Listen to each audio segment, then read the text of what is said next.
प्यारे दोस्तों अस्सलाम वालेकुम। आप देख रहे हैं इरफानी वर्ल्ड यूट्यूब चैनल और मैं हूं मोहम्मद इरफान। झारखंड आ गया वापस लौट कर आया भयंकर आजाब।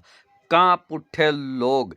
प्यारे दोस्तों, जहां जहां भी जुल्म मजीद हो जाती है, जुल्म में बढ़ोतरी हो जाती है और कुदरत के निजाम से खिलवाड़ होने लगता है, फिर दोस्तों कुदरत उसका इंतकाम एक तरीके से ले लेती है, कुदरत उसका बदला ले लेती है। और दोस्तों इसी तरीके का एक ऐसी बीमारी जिसको दुनिया जमाना कोविड-19 के नाम से जानती थी दोस्तों, कोविड के नाम से जानती थी, कैसे दोस्तों बेकाबू बेलगाम हो गई है।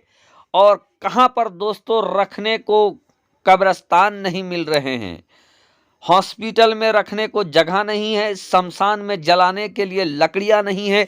कहाँ दोस्तों लग गया है लाशों का अंबार और बड़े बड़े की हेकड़ी कहाँ निकल गई है दोस्तों। चलिए आज इस वीडियो में बताने वाले हैं, तो सावधान हो जाए, खबरदार हो जाए और जरा सा वक्त निकाल कर इस वीडियो को देख लें।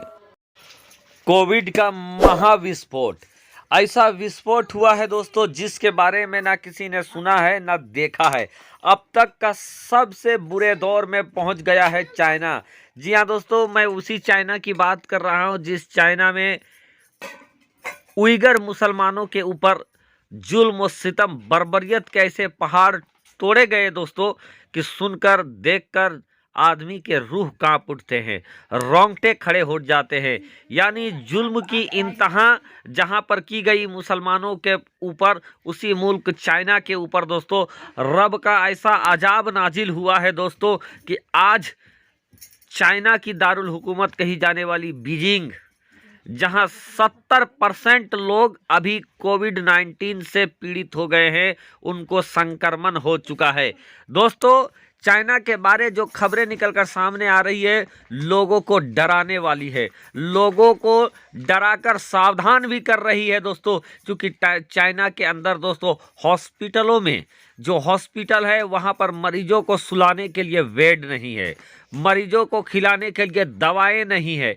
यहाँ तक कि दोस्तों कि बच्चों का हाल इस कदर बुरा हो चुका है वहाँ पर कि जो बच्चे हैं वो बुखार से तप रहे हैं, उनको खिलाने के लिए दवा नहीं है, सुलाने के लिए बेड नहीं है। उनकी माएँ और जो देख रेख कर रही हैं वो आलू जो पोटैटो है उसको छोटे छोटे पीस करके, चकता चकता पीस करके उसको चिप्स जैसा बना बना कर कपार में और दूसरे अंगों में साट कर रखी है ताकि टेम्परेचर कम हो जाए। तो आप समझ जाए कि चाइना जैसा सुपर पावर, चाइना जैसा शक्तिशाली मुल्क जो अपने आप को कहता है कि मैं सुपर पावर हूँ, शक्तिशाली हूँ, उसका हाल ये है दोस्तों कि आज उसके पास दवा नहीं। हॉस्पिटल में दोस्तों मरीज इतने आ रहे हैं कि बेड पूरी तरीके से फुल हो चुके हैं। बड़े बड़े स्टेडियम को हॉस्पिटल के रूप में बदल दिया गया है, लाशों का अंबार लग गया है, लाशों का ढेर लग चुका है दोस्तों। और कुदरत जब कहीं इंतकाम लेती है दोस्तों, कुदरत जब अपने में आ जाए तो बड़े बड़े तुर्रम खान, बड़े बड़े सूरमा को उसकी औकात बता देती है, हेकड़ी निकाल देती है। और कुछ इसी तरीके का हालात इस समय चाइना बीजिंग में है दोस्तों। दोस्तों आपको बता दें, हॉस्पिटलों में लाशों की इतनी तादाद है कि मानो अंबार लग गई है, ढेर लग गई है। जो शमशान घाट है, जो कब्रिस्तान है, उसका हालात ये बताया जा रहा है कि शमशान घाट में कई कई दिनों का बुकिंग चल रहा है। आज लाश लेकर जाता है लोग तो उसको 2-3 दिन के बाद उसका नंबर आता है अंतिमेष्टि करने का। इस तरीके की खबरें सोशल मीडिया में निकलकर सामने आ रही है। तो दोस्तों बिल्कुल डरा देने वाली, साथ ही साथ दोस्तों चाइना के इस बुरे दौर से हम लोगों को भी सीखना पड़ेगा और हम लोगों को सतर्क रहना पड़ेगा। अभी भारत में सब कुछ ठीक है, भारत में फिलहाल अभी ऑल इज वेल है, लेकिन चाइना के इस भयंकर कोरोना से पीड़ित हो जाने के बाद भारत के भी कान खड़े हो गए हैं, सरकार के भी हाथ खड़े हो गए हैं।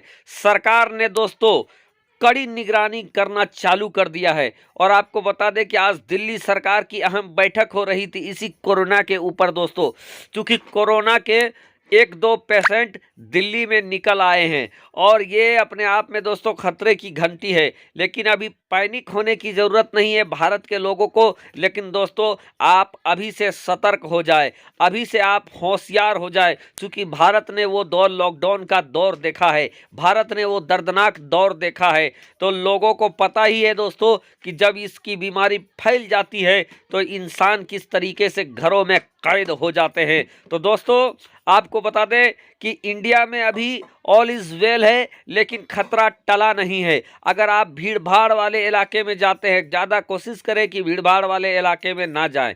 और अगर आप भीड़ भाड़ वाले इलाके में जाते हैं तो फिर दोस्तों आपको चाहिए कि सबसे पहले आप मास्क का इस्तेमाल करें, सैनिटाइजर का इस्तेमाल करें, मास्क का इस्तेमाल करें, लोगों से दूरी बनाकर रखें दोस्तों, और सतर्क रहें।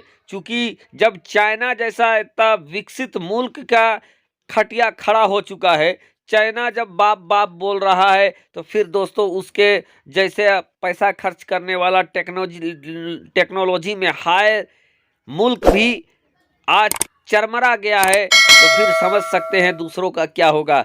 फिलहाल दोस्तों भारत में संपूर्ण व्यवस्था है, सारे चीज़ की तैयारियां हैं, और इंडिया में जो वैक्सीन लगा है वो भी काफ़ी दोस्तों बेहतरीन किस्म का वैक्सीन लगा है। लेकिन जिस तरीके से अब जानकारी निकलकर सामने आ रही है, बूढ़े लोगों को दोस्तों बूस्टर डोज दिलाने की तैयारी की जा रही है, और पूरी तरीके से तैयारी और चुस्त दुरुस्त कर लिया गया है। भर के चाइना का हाल बहुत बुरा है, बहुत बुरा से भी बुरा है दोस्तों। अभी तक चाइना में इस कदर हाल नहीं था जो हाल इस बार हुआ है। कहर बरप गया है चाइना के ऊपर। और दोस्तों चाइना के करतूत भी कुछ इसी तरीके थे। चाइना के लोगों ने जिस तरीके से मुसलमानों पर जुल्म सितम हुआ और लोग खामोश थे दोस्तों, तो जब कोई बदला नहीं लेता है तो कुदरत जरूर इंतकाम लेती है, यही हम समझ सकते हैं। लेकिन दोस्तों इस मुसीबत को देखकर हम लोगों को सीखना चाहिए और हम लोगों को अभी से सतर्क हो जाना चाहिए। साथ ही साथ सरकार से भी गुजारिश है दोस्तों कि वो बाहर से आने वाले फ़्लाइट, खास करके चाइना वगैरह से आने वाले फ़्लाइट पर पाबंदी लगा दे, बाहर से आने वाले यात्रियों पर सख्ती दिखाए, नहीं तो भारत के भी हाल बेहाल हो सकते हैं आने वाले वक्त में। तो पहले अगर सावधानी की जाए तो फिर बहुत सारी जान बच सकती है। तो दोस्तों एक बार फिर से अजाब लौट आया है, एक बार फिर से कोरोना लौट आया है, और पहले से भी भयंकर तरीके से ये कहर बरपा रहा है चाइना, अमेरिका। और अब भी दोस्तों हम लोग सतर्क नहीं हुए तो ये कहर का शिकार हम भी हो सकते हैं, हम और आप भी हो सकते हैं।